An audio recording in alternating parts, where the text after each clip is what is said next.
Sir नमस्ते. नमस्ते. नाव आणि पत्ता सांगा सर. माझं नाव अमोल अर्जुन पाटील, मोजे सांगाव, शिवाजीनगर, तालुका कागल, जिल्हा कोल्हापूर. आपली ही झेंडूची व्हरायटी कोणती हो सर?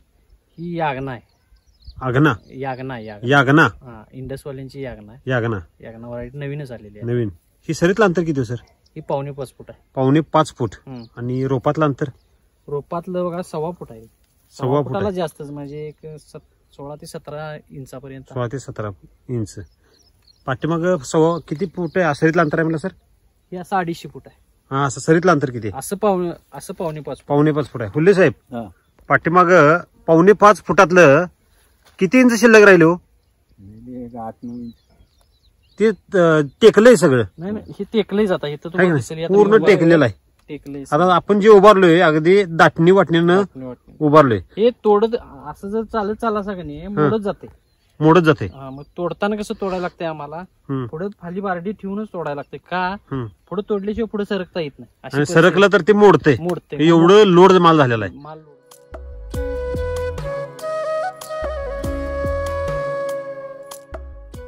आणि हे अजिबात चावत नाही आपल्याला. असं त्याला इथं अन्न मिळालंय, ते कशाला आम्हाला चावत? हा सर, आपल्या प्लॉट मध्ये आता आपण मधमाशीचं पोळं बघतोय, आहे की नाही? मधमाशी हे सर कशाच काम करते हो? परागभवनाचं काम करतं. ज्या दिवशी परागभवन थांबेल 2.5 वर्षात पृथ्वी नष्ट होणार म्हणून सांगितलं. किती? 2.5 वर्षात पृथ्वी काय होणार? नष्ट होणार. म्हणजे मधमाशी जर 2.5 वर्षात एकदा मेली पृथ्वीवर, 2.5 वर्षांनंतर ऑटोमॅटिक सगळे सायकल बंद पडणार प्रत्येक झाडाच्या, आहे की नाही? परागभवनाचं मुख्य साधन कोण आहे? शेतकऱ्याचे सगळ्यात जवळचा मित्र तो आहे की नाही? पहिला मधमाशी आणि 2 नंबर गांडूळ.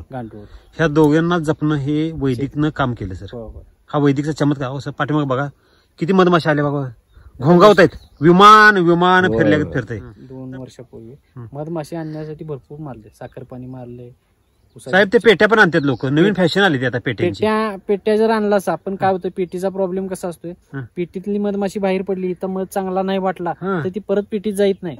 ती जाते, उडून जाते. त्यांना कुठं सुद्धा टिकत नाही. एसीतला साहेब सुद्धा टिकत नाही. एसीतले साहेब आहे, नॅचरल आहे. आणि हे जसं आहे तसं ते टिकत नाही. आणि त्यात परागीभवन करण्यासाठी करतात. कारण तुम्ही मारलायचा औषध, त्यांच्या तोंडाला बांधायचा मुस्क आणि म्हणालायचा खा. कसं खाईल ती? असं शक्यच नाही. म्हणजे त्याला जे पाहिजे ती इथं मकरंद इथं आहे म्हणून ती मधमाशी इथं आली. बरोबर. वैदिकनं नॅचरल मकरंद तयार. एक नाही, 3 ठिकाणी बसले. 13-14 गुंठेत असं 3 ठिकाणी आहेत. साहेब, हा चमत्कार घडलं प्रत्येक शेतकऱ्याच्या घरात, शेतात जर घडला तर काय होईल? हे मधमाशीचं पोळं येणं म्हणजे आम्हाला सेंद्रिय आणि वैदिक शेतीची पोच पावते. पैसे वसूल आम्हाला रेट लागू दे अगं नाही लागू दे, पण जे मला मनाला समाधान मिळते साहेब, हे जे समाधान आहे, पैसे देऊन तर समाधान आहे का हो? नाही. आज आम्हाला नोकरी आहे, चांगला पगार आहे, मला काही करायची काही गरज नाही, पण हे असं बघितलं ना लई समाधान वाटते. ऊर भरून येतोय. लहानपणी आम्ही पोळं वगैरे पाडत होतो तेव्हा काही समजत नव्हतं, पण मधमाशीवर अभ्यास केला. पृथ्वीला एकमेव प्राणी असा आहे मधमाशी की ती देऊन काहीतरी जाते. माणूस काय करतोय, सगळी घाण करून चाललाय. बरोबर आहे. हेच हो, एसटी वैदिक म्हणजे जगावं जगू द्या. आणि मधमाशी 45 दिवस जगते. तिचं आयुष्यच 45 दिवसाचं आयुष्य. जाताना काय देऊन जाते बघा? जाताना 1000 ते 2500 फळामध्ये परागीभवन करते. म्हणजे तुम्हाला आंब्याच्या एक मधमाशी 2.5 ते 3 1000 ते 1,500 आंब्याला परागीभवन करून जाते. जाताना तुम्हाला ते एवढा आंबा देऊन जाते. शेतकऱ्यांना घ्यायचं कळत नाही ना साहेब, कळत नाही. हे नैसर्गिक जी प्रणाली आहे, नैसर्गिक प्रणालीमध्ये शेतकऱ्यांनी हस्तक्षेप केल्यामुळे ही दिवस बघायला मिळतात साहेब. हे तुम्ही औषध मारताय की नाही, त्यामुळे ती डिस्टर्ब होती माती. बरोबर. डिस्टर्ब झाल्यामुळे ती काय मरणारच आहे हो. अब का आम्ही विशेष मारायला त्यांच्या देखील आपल्या माणसाचं तसं त्यांचे लॅब आहेत. त्यांच्या काय सगळ्या मधमाशी सेन्सर आहे साहेब, त्यांच्या नाकात सेन्सर आहे. सेन्सर म्हणजे त्यांचे आज हे पोळं इथं आहे, तिथनं जाणार तुम्हाला 4 मासे 4 बाजूला जातात, त्या मध आणून तिथला चेक करते. त्यांच्या लॅबला जर ते व्यवस्थित असेल तर मग सगळ्या जाऊन तिथनं आणतात, नाहीतर आणत नाही. त्यांच्यासारखी लॅब आहे आणि माणूसच अडाणे. त्या औषधाच्या बाटली लिहिलंय हे विष आहे, त्या निळा लोबा असतोय, पिवळा असतोय, लाल असतोय, खतरा हाय, तरी पण ते मारतोय. आणि खतरा पण खातोय तो. आता मारायचं लिहिला राहिलं, तंबाखूच्या पुडीवर लिहिलंय, तंबाखू खाने से जबडा फट जाता है, कॅन्सर हो जाता है, तरी पण ते खातोय. म्हणजे माणूसच मूर्ख आहे आणि प्राणी आहेत ते हुशार आहेत. साहेब. प्राण्यांची संगोपन करणं एसटी वैदिक कास जी धरलेली आहे ती योग्यच आहे.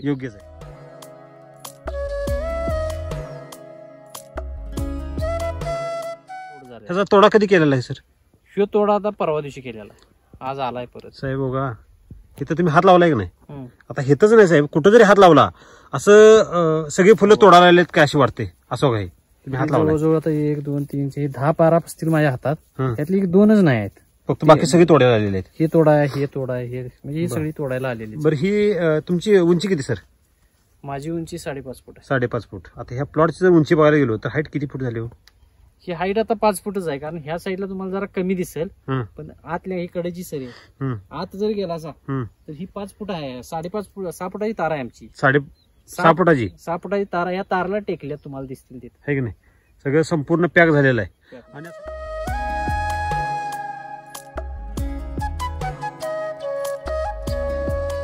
आणि सर आता मधमाशा बघतोय सर, इतक्या मधमाशा आहेत. मधमाशा म्हटला तर 2 पोळी बसल्यात आता. त्या एक काठीला तिथं आहे ते बलाबशी. बर. आणि तिथं पुढे एक 2 पोळं बसलेले आहेत. पोळं बसलेत म्हणजे आमची सेंद्रिय शेती सक्सेस झाली आता. वैदिक शेती सक्सेस झालेली आहे. हे बघा. ओके मधमाशा. तर तुम्ही त्याला हात लावलाय आता फुलाला, आहे की नाही? काय करत तरी सुद्धा ते हलत नाही. एवढ्या पोळ्याच्या मधली देखील फुलं तोडतात आता घरातले.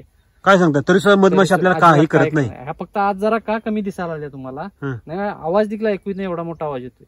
कमी का दिसायला? आज पाऊस पडलाय रात्री. काल रात्री एवढा भयानक पाऊस झाला सर. पाऊस पडला, उन्हाळी पाऊस मोठा झाला. त्यामुळे काय झालं, आता मध गोळा करायला त्यासनी जागा नाही म्हणून आज जरा कमी आले. कमी प्रमाणात 10% आहेत. मधमाशा किती असतात आपल्या प्लॉटवर? अशा मोजता येतील का? आता आवाज कसा येतोय म्हणला? असं मोठं मऊ कसं उठून जातं नाही ते तसं कोणाचा प्लॉटवर सगळा आवाज येतो, विमान गेल्यागत.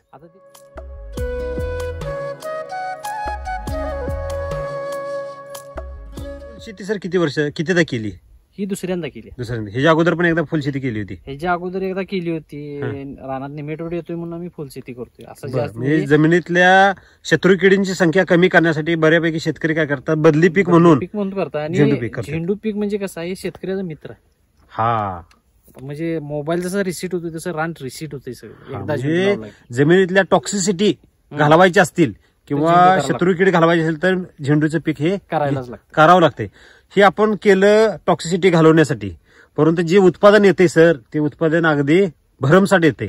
त्याबद्दल तुमचं मत काय? उत्पादन तर वाढलंयच. माग आमचा दुसरी व्हरायटी होती, म्हणजे पितांबरी ह्याच्या मागची व्हरायटी आहे. मागल्या वर्षी आता तिन्हीच नवीन काढली ही यागना म्हणून. तिन्हीच त्याच कंपनीचा ही. त्यावेळी तोडा आमचा 350 ते 400 किलोचा निघत होता. किती गुंठ क्षेत्र आहे सर?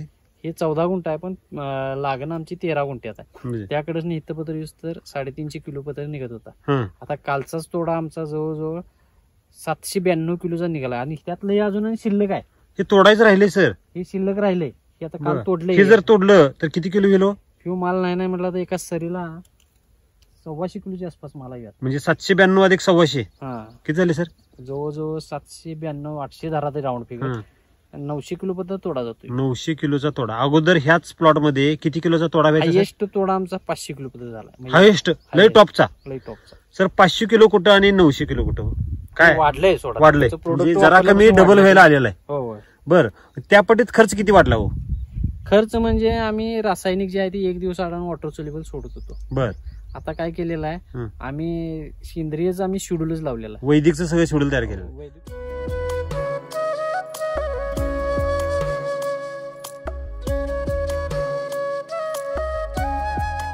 बरं, आता बेसल डोस मध्ये वैदिक काय वापरलं सर?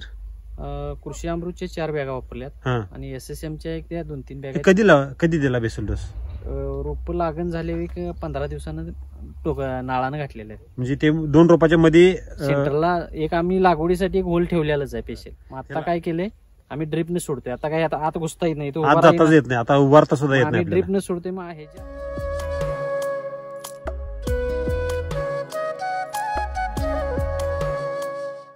म्हणजे ह्या प्लॉटनं अति थंडी पण बघितली आणि अति उष्णता पण बघितली. आणि महत्वाचं म्हणजे काय, झेंडूला सगळ्यात मोठा प्रॉब्लेम येतो तो कांडी करपा. लिप मायनरचा नाही, लिप मायनर आम्ही कधीच कीटकनाशक मारत नाही याला. कारण कीटकनाशकला आम्ही ते ट्रॅप केलेले आहेत, ह्या कडला आणि त्या कडला. बर. सगळं अमावस्या पौर्णिमाला सगळे तिथे किड जाऊन बसतात ते, त्यामुळे आम्ही ते काय मारतच बसत नाही. विदाऊट कीटकनाशक स्प्रेची हा प्लॉट आहे आपला. हा, एक देखील कीटकनाशकची फवारणी नाही. हे वैदिक शेती करतोय हे नाही, म्हणजे आपण फवारणीवर खर्च अत्यल्प करतोय.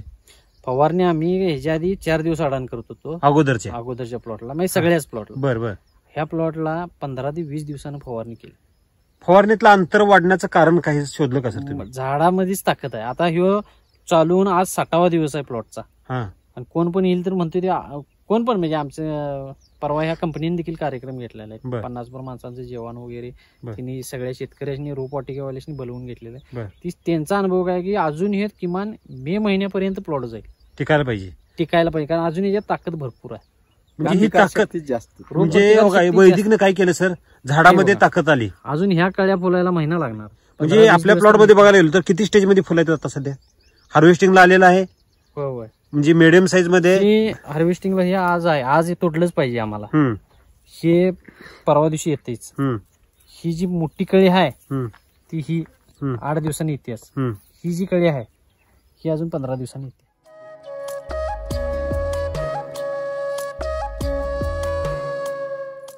तसं झेंडू पीक बघायला गेलं तर तसं किती दिवस चालतो झेंडू पीक? तसं चालवलं तर आता सगळ्यात आता मी ज्यांच्याकडनं शिकतोय अनुभव बघितला त्यांचं म्हणणं काय आहे, ज्या मोठ्या व्हरायटी आहेत म्हणजे कलकत्ता वगैरे सोडून या फोन मधल्या मोठ्या व्हरायटी आहेत या लय 1.5 ते 2 महिने चालतंय.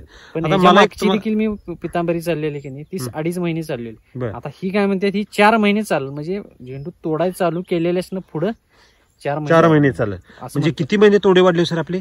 जवळजवळ 2.5 महिने कुठं आणि 4 महिने कुठे? त्या 2 महिने तोडू वाढले.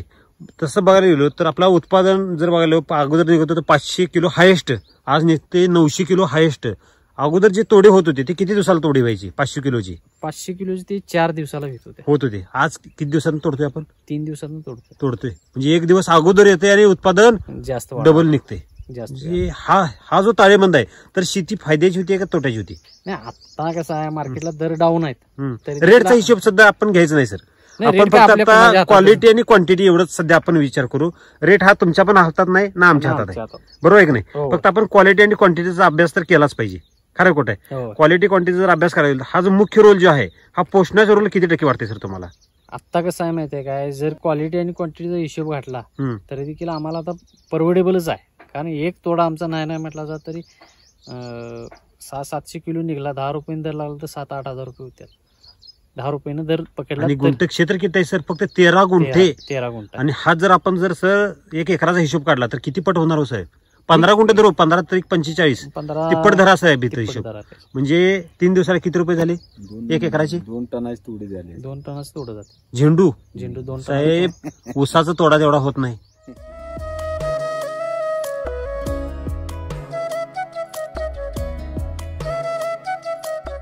साहेब किती मोठं फुल आहे होती? गुच्छ धरल्यागत आहे का नाही? आणि जरा पाठीमागची बाजू बघावं सर. होय पूर्ण काय झालेलं आहे? पूर्ण उमललेलं फुल आहे, जणू काय चेंडू असतोय तसा. एक प्रेस करून दाखवा मला सर. हे बघा पूर्ण दाबलं, पूर्ण ताकदीने दाबताय तुम्ही. त्यातलं पाणी जे काल पावसाचं पाणी होतं, पावसाचं पाणी पडते बघा सर. हाय असं खडं होते आहे का नाही? स्प्रिंग आहे काय साहेब ह्यात? सर रात्री उन्हाळी पाऊस झाला, अजून सुद्धा प्लॉटवर पाणी आहे. किती वाजले आता? दुपारचे 1-2 वाजले आहे की नाही? म्हणजे सकाळपासून ऊन आहे ते. अगदी किती तास ऊन आहे ह्या फुलामध्ये?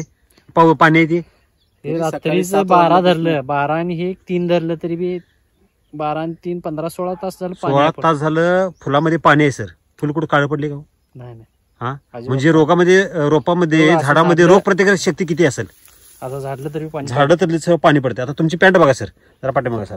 पॅन्ट कशी झाली सगळी आत येताना ओली झाली, एवढं पाणी आहे यात. आणि हे वाकले वजन इतकं वाजले. आणि याला महत्वाचं म्हणजे काय, झेंडूला 2 ठिकाणी बांधणी केली आहे. बरं, इथे एक बांधणी केली आहे. ही 1 नंबरची बांधणी आणि ही 2 नंबरची बांधणी. त्याच्यामध्ये आणि 2 फुटाची काठी आहे. ती काठीला बांधा, आडवी काठी आहे दिसते बघा. अरे बापरे बघा, हे मध्ये आणि हे सपोर्ट दिलेला आहे, एवढा लोड झालाय. आणि जर हे नसतं तर ह्यात आत यायला झालं, प्लॉट गेला असता आमचा पूर्ण. म्हणजे पूर्ण एवढं ह्याला लोड झाले साहेब. एवढा लोड माल आता बघा, एकदा आपण पोषण जर व्यवस्थित दिलं तर हा चमत्कार आपल्याला बघायला मिळतो. खरं खोट आहे? त्याबद्दल तुमचं मत काय? पोषण दिलंय त्यामुळे तर एवढं वाढलंय यात. बर,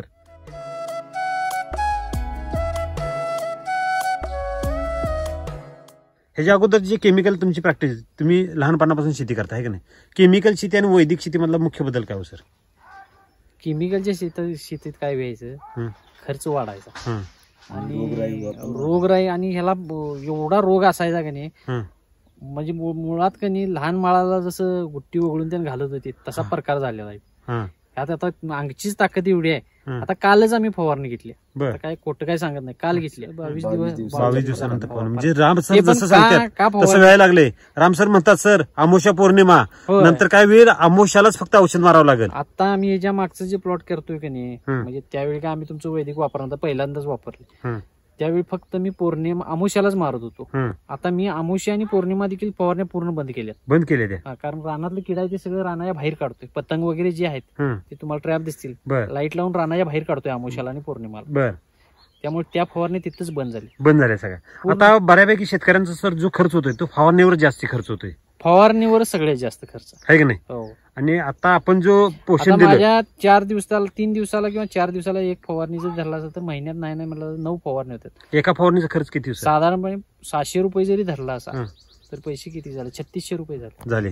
मग आता मी आता महिने 15 दिवसाला जरी पकडल्या 2 1200 रुपये मध्ये कव्हर होते. आणि वैदिक आपण एवढा खर्च केलाय काल का केली, पावसाचं वातावरण होतं, जाऊ दे म्हटलं काय होते भीतीपोटी केलेले, तशी याला गरज नव्हती. म्हणजे पोषणाचा रोल तुम्हाला किती टक्के वाटतोय सर? पोषणाचा रोल किती टक्के असेल? म्हणजे पीक कोणतंही करू दे आपण, आता झेंडू आहे तर आपण हे बघितलं उत्पादन किती आहे, भरमसाठी येते ठीक आहे, परंतु मातीसाठी जे पोषणाचा जो रोल आहे ते किती टक्के वाटते तुम्हाला पिकासाठी? पिकासाठी बी 1 नंबरच झालेला आहे.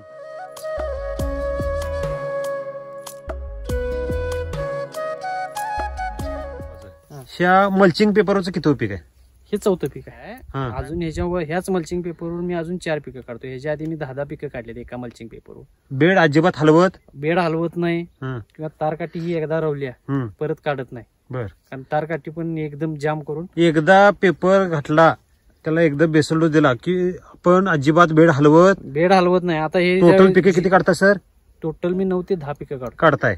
तर ह्यातलं ही झेंडावत जी पीक आहे हे किती पीक आहे? हे 4थं पीक आहे. साहेब बऱ्यापैकी शेतकऱ्यांचं काय होतंय हुल्ले साहेब, एकदा पीक दुसरं पीक सुद्धा कसं येतंय तोंड वाकडं करतंय लगेच, कारण की त्यात भांडवल शिल्लक राहत नाही. आता आपण जे करतोय ते 2 रोपाच्या मध्ये एक होल कायमस्वरूपी फिक्स ठेवलेला आहे. माझं कायम वर्षाला फिक्स आहे. आता काय होतंय, काय करत गेलेत सर की हिनी मातीवर काम करत गेले. अगदी बरोबर आहे. तिच्यामुळं काय झालंय की मातीवर काम केल्यामुळं पीक ऑटोमॅटिकच मातीला जपलं तर पीक व्यवस्थित येणार आहे. माती बलवान झाली तर पीक पैलवान. आणि आमचं कसं आहे सांगू का, मार्केटला दर लागल नाही लागल मला काय, म्हणजे मी मुळात मूळचा शेतकरी नाही, मी जॉबला बाहेर आहे. मला हाऊस म्हणून शेती करतोय, मी मातीवर जास्त अभ्यास करतोय.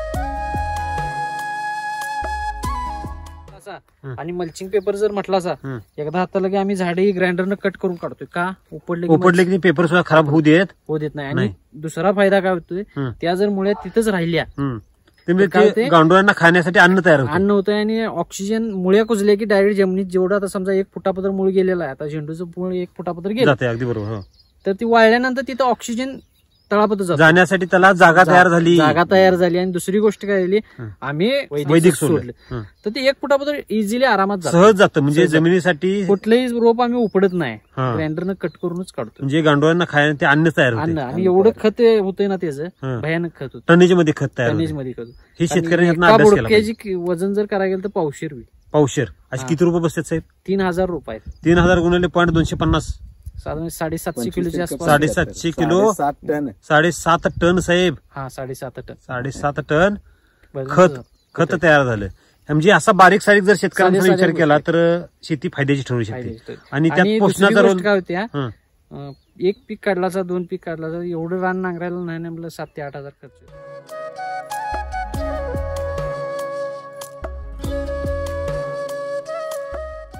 रानात आलं की पीक आपल्यासोबत बोललं पाहिजे आणि रान आपल्याला सांगितलं पाहिजे मला आज हे पाहिजे आहे.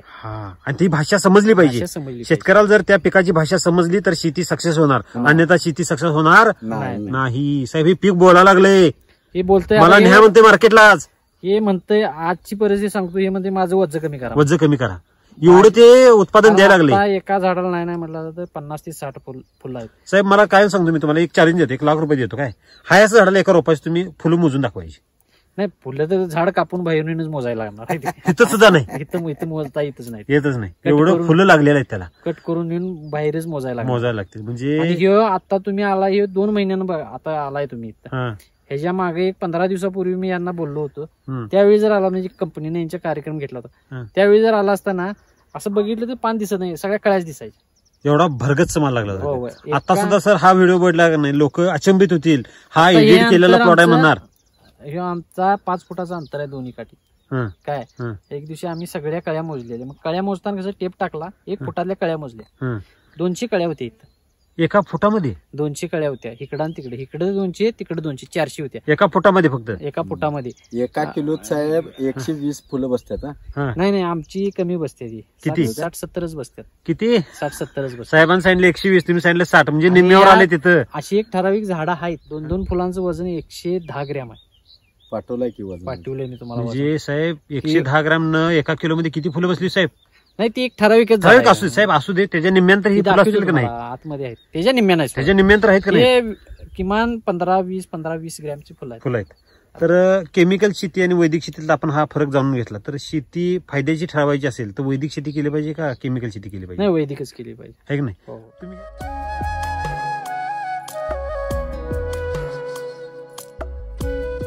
हे जर केमिकल हे खत आहे का विष आहे? ते विष आहे. विष आहे की नाही?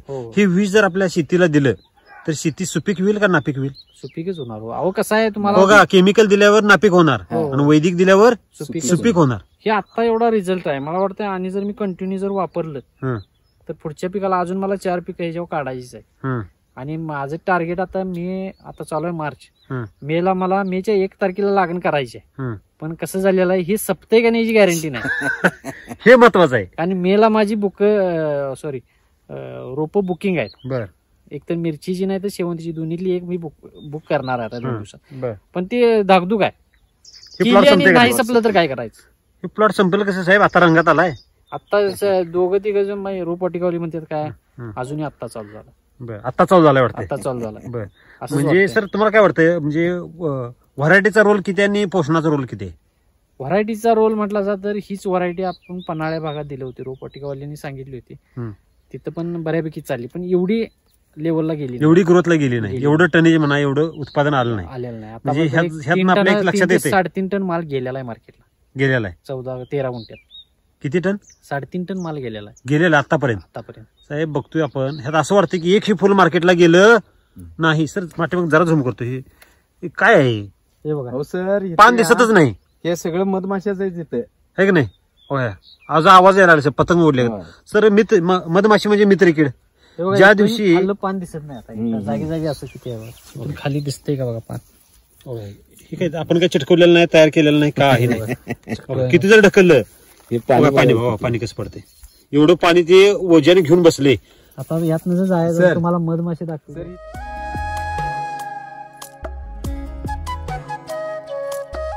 दिलेला बघा, आवाज कसा येतो सर? मला एखादं फुल तोडून दाखवा बरं पुढे. भर दुपारचं तोडालं तरी आवाज येतो. आवाज येते.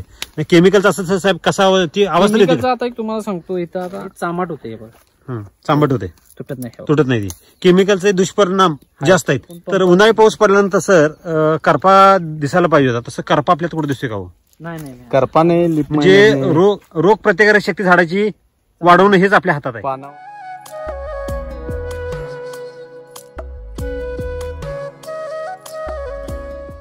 आपल्या भागातील जे काही शेतकरी आहेत सर, जे आता केमिकलनं त्रस्त झालेत, त्यांना तुम्ही काय संदेश द्याल? नाही, केमिकलनं आता मी औषध दुकानं जाऊन बघतोय आणि उभारतोय. आज आमच्या गावात असेल किंवा आमच्या तालुक्यातले मोठमोठे दुकान. नाही, कोल्हापूर जिल्हा म्हणलं तर साहेब तसा लई केमिकल प्रेमी होता. नाही, केमिकल प्रेमी होता नाही, आता तणनाशक प्रेमी झालेला आहे. तुम्ही कुठल्याही दुकानापाशी जायचं आणि 10 मिनिटं उभा राहायचं. जसं हवेली वाहनं मोजायला सर्वे करतात माहिती तसं उभा राहायचं. 10 मिनिटात मोठ्या दुकानात, आता कागलमध्ये मोठं दुकान आलं की 10 मिनिटात नाही म्हटलं असा एक 15 गिराय गेली, 15तली 5 फक्त कशासाठी येतात? टॉनिक आणि व्हायरससाठी. बाकीतली 10 जी आहेत ती तणनाशक न्यायला चाललेली असते. तणनाशक हे साहेब सर्वनाशक आहे.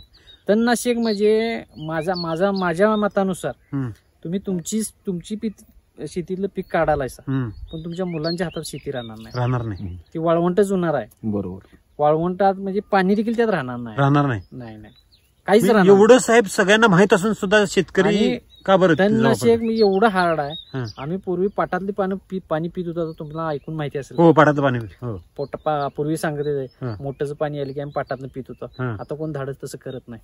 का कुठल्या कोणी मारले काय सांगता येत नाही. साहेब सध्या आता विहिरीचं आणि बोरचं पाणी सुद्धा कोण पित नाही. कारण त्याला देखील यायला लागले तणनाशक डायरेक्ट यायला लागले. त्यामुळे कॅन्सर घरटी व्हायला लागले साहेब. कॅन्सर होण्याचं सगळ्यात मोठं कारण असेल तर तणनाशक. आणि शेतकरी एवढा असा आहे, तणनाशक असू दे किंवा कुठलं मारताना कंपनीने दिलेलं असते त्याच्यावर हे वापरा ते वापरा, हे अँडग्लूज वापरा, ते वापरत नाही. ते सगळं आपल्या त्यांच्या शरीरात पण जाते. आता या व्हिडिओच्या माध्यमातून तुम्हाला मी एक सांगू इच्छितो की तुम्ही कसलं औषध मारण्याबद्दल आपल्या काही विरोध करू शकत नाही आम्ही कुणाला. पण औषध मारल्यानंतर पहिल्यांदा आंघोळ करा आणि आंघोळ करताना तुरटीच्या पाण्याने आंघोळ करा. साहेब ते सगळं झालं, परंतु केमिकलच वापरलं नाही. हे सगळ्यात पहिला मुद्दा सांगा. केमिकलचं तुम्हाला उदाहरण सांगतो. धुकं पडल्यावर आम्ही पावडरी मारत होतो पूर्वी. डस्टिंग पावडरी मारत होतो. बरोबर. त्यातून आम्हाला असं निदर्शनात आलं की 6-7 पंप मारत असताना एवढा त्रास व्हायचा, भयानक त्रास व्हायचा. कारण पहाटे मारायला लागायचं. आणि नंतर लिंबू पाणी आम्ही स्वतः मारायला लागलो. 15 पंप मारलं तरी आम्हाला ते कंटाळायचं नाही. कारण तोंडावरच अशी ऊर्जा आतनं ताकद यायची, कॅल्शियम म्हणते. मग आम्हाला एवढी येते तर ती पिकाला किती येत असेल. आता साहेब बघा, चक्कर आले तर लोक काय करतात, लिंबू पाणी. आता ह्याच्या पुढचा पर्याय सर राम सरांनी शोधलेला आहे. लिंबू पाणी वापरायची गरज नाही. अमृत जलचं पाणी नुसतं प्लेन जरी फवारलं तर ते अमृता समान काम करणार. फवारणी मारायची गरज नाही. पण आणूया, वापरूया. बघा, बदल करा, नक्की बदल करा. तुम्हाला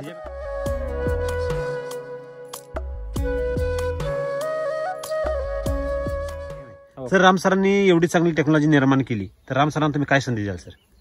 नाही, राम सरांनी जे चालू केले ते खूप चांगलं केलं. त्यांचं पुढं असंच चालूच राहू दे, आम्ही आहेच सोबत. आणि काय सांगणार, प्रत्येक शेतकऱ्या दारात जर हे एसटी वैदिक पोहोचलं तर काय व्हॅल्यू साहेब? मला वाटतं तिथनं पुढे एक 30 वर्षानंतर नवीन जी पिढी येणार ती कॅन्सर मुक्त येईल. 100% असं मला वाटतं. 100% येणार कॅन्सर मुक्त. आहे की नाही? कॅन्सर मुक्त येणार. आणि दुसरी गोष्ट, बाजारामध्ये जी भाजीपाला जातोय, धान्य जातोय, ती 20 ते 30 वर्षानंतर, आता बंद केलं 100% पृथ्वीवरलं तर 20-30 वर्षानंतर त्यात सुधारणा येणार. म्हणजे सुरुवात करणं गरजेचं आहे. सुरुवात करणं गरजेचं आहे. नाहीतर आता 70 वर्षापूर्वीची शेती परत व्हायला चालू होईल. एक गायीवर 100 एकर शेती होऊ शकते आपली.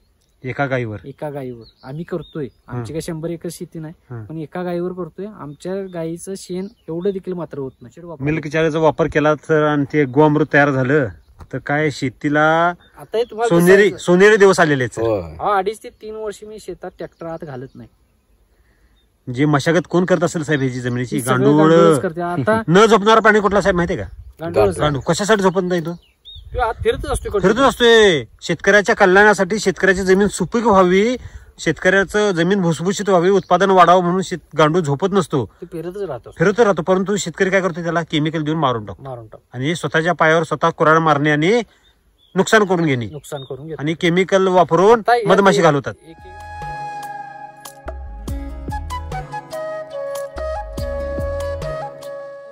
दुपारचं 2 वाजल्यात खाली बसला का नाही, तुम्हाला गार वाटत. आम्हाला आता घाम यायला खाली एवढं गार आहे, कारण सावलीच आहे सगळी. सावली आहे सगळी. बरोबर.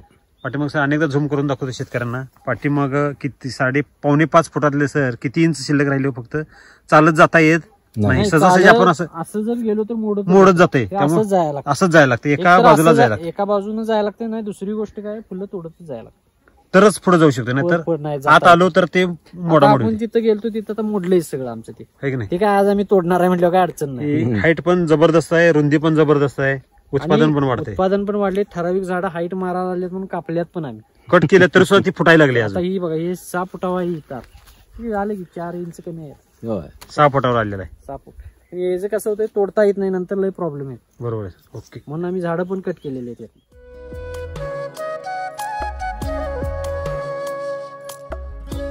तर तुम्हाला मार्गदर्शन कोणाला लागते सर?